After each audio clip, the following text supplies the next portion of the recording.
En este video hablaremos de las razones trigonométricas. Antes de hablar de las razones trigonométricas, vamos a recordar un poco lo que son las funciones trigonométricas y su definición en el plano cartesiano. Entonces, partimos de la circunferencia unitaria.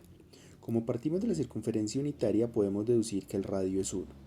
Y por definición, entonces teníamos que el seno de alfa es igual a la coordenada de y, que el coseno de alfa es la coordenada de x, que la tangente de alfa es y sobre x, que la cotangente de alfa es x sobre y, que la secante de alfa es 1 sobre x y que la cosecante de alfa es 1 sobre y.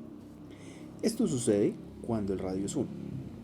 Luego, yo puedo generalizar para circunferencias en que el radio es diferente a 1.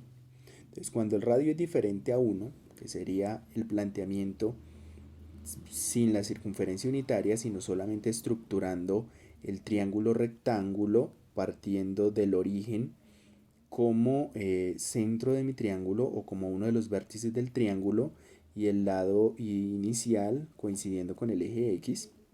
Entonces en él podemos determinar que este segmento del triángulo o este cateto está medido como X porque está sobre el eje X, entonces lo estoy trabajando como X, que este otro cateto lo puedo identificar como Y porque es la proyección de la distancia que se genera acá en el eje y esto de acá que vendría a ser el radio, en términos del triángulo rectángulo lo llamaremos hipotenusa y lo denotaremos con la letra H.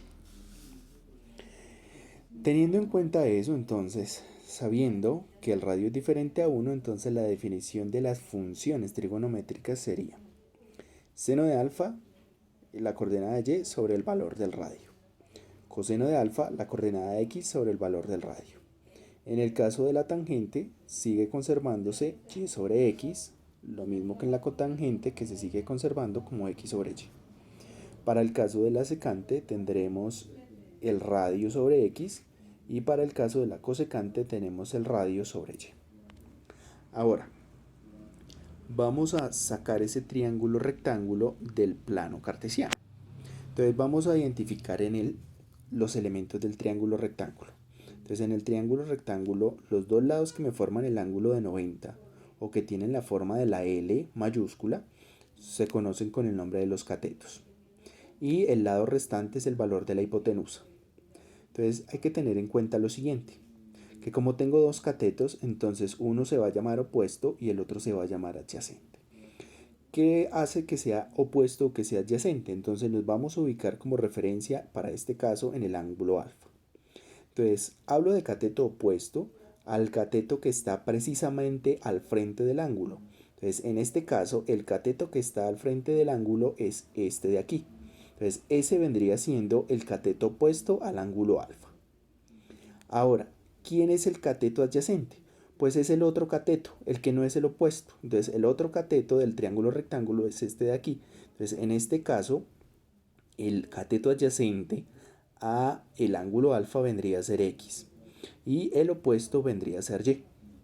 La hipotenusa no puede ser un cateto. ¿Por qué? Porque no es el que me forma el ángulo recto, sino es el lado más largo del triángulo. Entonces es lo que tenemos aquí para el caso de alfa. ¿Qué pasa con el caso de beta? Entonces beta es el otro ángulo agudo del triángulo rectángulo. En él vemos que el cateto opuesto al ángulo beta ya no es el mismo cateto opuesto al ángulo alfa. ¿Por qué? Por la posición. Entonces el cateto opuesto, vuelvo y recuerdo, es el que está al frente. Es como cuando uno se para frente al espejo. Entonces el espejo de beta es el cateto X. Y el adyacente, que sería el otro cateto, que no es el opuesto, en este caso sería Y, que es lo que tenemos aquí en este paso. Con esta información podemos empezar a definir y a mostrar las razones trigonométricas, las cuales las veremos en el siguiente video.